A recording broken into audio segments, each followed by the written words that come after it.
Think about the Yes. qualities, Doc, na gusto mo sa Yes. iyong future mate.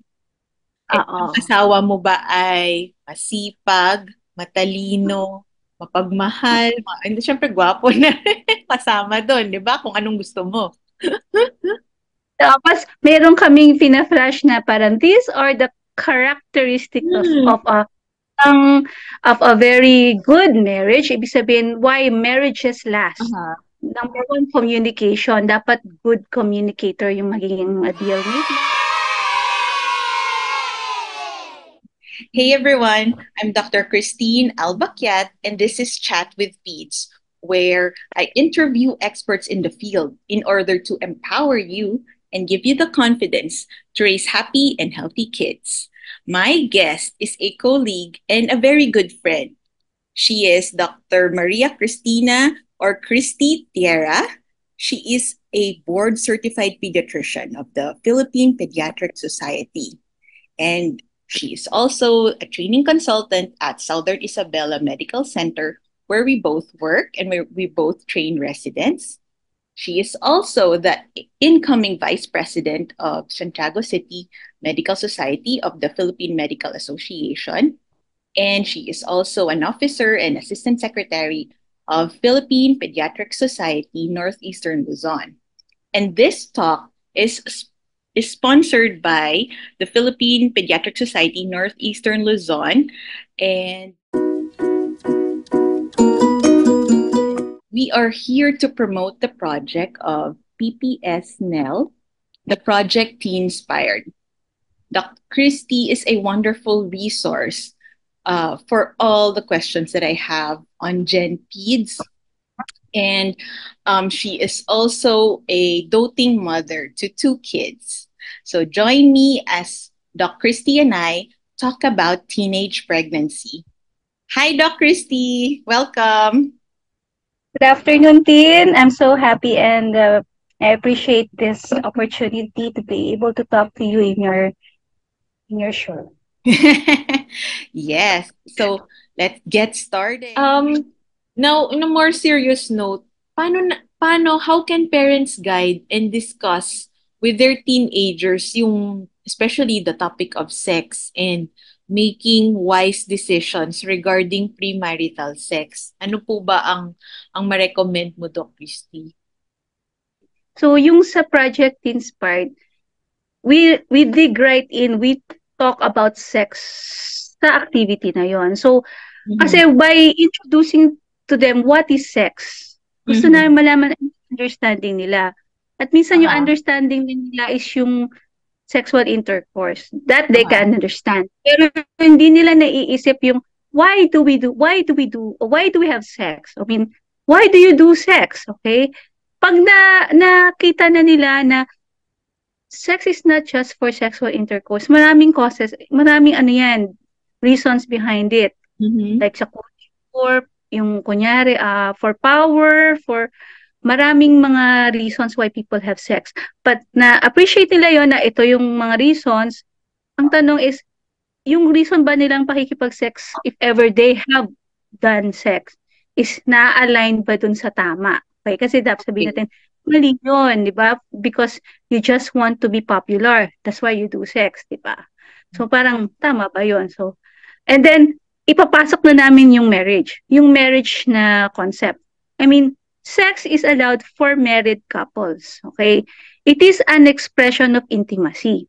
But it doesn't follow that you need to have sex to be intimate. So parang kaya yung aming mga audience is at the certain age of grade 8 to 9, 15 to 16-year-olds kasi nandun na yung kanilang understanding. Meron na silang siguro meron na silang mga MU, meron silang mga special friends. Ah. So, inaano namin, intimacy is not through sex, no? But uh, it can be in other forms, yung love. Okay? And that is why yung pinaka ending nito, we give 5 people that they should give their true love before going into marriage or having sex. Kasi yung 5 people na sinasabi namin, you should give these people your true love before settling to one person that you think you will love for the rest of your life and give yourself completely. So who are these five Yes. people? Number one is yourself. Okay. Love Sa, sa first. meaning sa yourself, you should love yourself. You should know yourself. You should know that you deserve better. You are unique, you are special, you are amazing. So in that way, you deserve something that is parang somebody who is the same, who know their worth.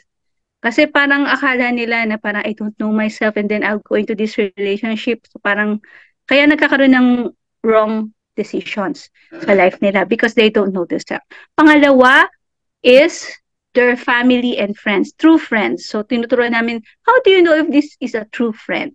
Okay? Hindi lahat ng friends totoo.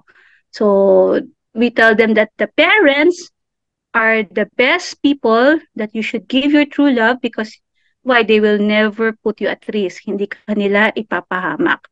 So if everything goes bad in the future, you can always rely on your parents and your true friends. Yes. And then the third group of people that you should give your true love is your future mate. Yung future mate, hindi naman namin sinasabing mag-aasawa na kayo in the future na matagal.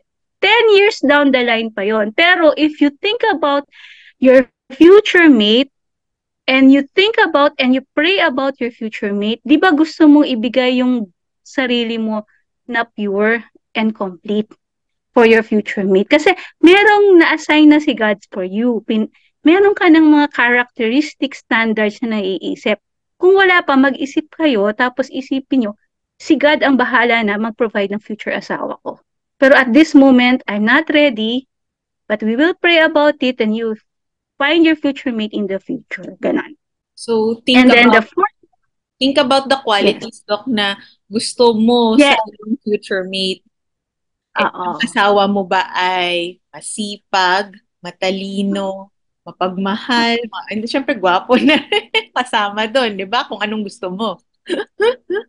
Tapos, meron kaming fina-flash na parang these are the characteristics Hmm. um, of a very good marriage. Ibig sabihin, why marriages last. Aha. Number one, communication. Dapat good communicator yung magiging ideal mate mo. Tapos somebody who knows himself. Kasi pag kilala mo sarili mo, you will know how to love and you will know how to receive love. Parang ganon. So Okay. yung future mate is very important. And then yung pinaka-pang-apat is your future kids. So they don't know sometimes that if you have sex, you will have kids. Yes. Minsan hindi talaga yun. Kahit naka-condom ka or naka-ano bang protection mo, 99% magkakaanak ka. Okay? Or mabubuntis ka. Kasama na dyan yung part na yan, pinag-uusapan namin yung how to say no eh. Kasi dun sa part ng mga sex and intimacy, we also give them some scenarios kung paano kung sinabi ng boyfriend ko na sige na ibigay mo na ngayon lang. Anong sasabihin mo? Ganon. Tinuturo na rin namin yon sa part ng Hmm. sex part na ano, yung definition ng sex kung paano. Kasi marami yan, like, what if parang sasabihin sa'yo ng girl, siguro iba gusto mo kaya ayaw mo makipag-sex sa akin. Kasi di ba marami nang alam natin yung mga genders. Tapos sasabihin ng guy, siguro alam ko lang sarili ko kaya hindi ako makikipag-sex. So, walang excuses. Yung mga students na tinuruan naman kami kung paano namin sasagutin yung mga pressures, mga questions ng mga people who are forcing me to do something I'm not ready. So, yun yung mga how to say no. Basically, yun yung parang bulk, hindi naman bulk, a big major part of the module, yung how to say no. Tapos kasama na dyan yung pag STI, mga STD, Yes. pinapa-flash namin, Okay. HIV kasama din yun. So yun sa future kids, sila sabi namin, ano ang maging expenses kung mabuntis Ah, ka? opo. Oh, hindi naman panakot pero totoo lang, 'di ba? Sa totoo lang ito kano is 1,000 kada 5 araw, yung formula, yung diaper, o mga damit ng bata, ganun. So kung kunyari ang trabaho nila is ano lang, blue collar, kunyari construction worker, nagtatrabaho sa Jollibee, 350 a day, kulang pa. Okay. So with that, we want them to um a hope for a better future for their children. Oo, Yeah. meron niyang ano yan, may activity na kasama diyan. Mm, nice. Papag-imaginin namin kung anong gusto nilang pangalan ng ano nila. Yung kunyari, meron kasi kaming mga, sorry, meron pang, kunyari, may gusto silang ano, lalagay mo yung name ng ano mo, Baby. ng baby mo, kung anong gusto mo sa baby mo, tapos yung prayer for your ano. Kasi Ah, nakukuha ng mga estudyante na, oo nga, kung mabuntis ako ngayon, anong mabibigay ko sa anak ko? Parang ganon. So, yun yung future kids na part. So, you should love your future kids before they are born. And the fifth and the last person should give your true love is syempre si God. So, parang Christian approach talaga, si God. Kasi parang wala nang ibang tutulong sa'yo in future in your life except through God. So, yung relationship with God is yung inaano namin. Talagang dinidiscuss namin. Tapos, kasi wala nang ibang tutulong. Siyempre, yung relationship with God is very important. oh, yeah. Thank you so much. Grabe, ang dami kong natutunan, Doc. Especially, maganda po yung pagtuturo ng five persons to love first before saying yes na sa sex. Ano?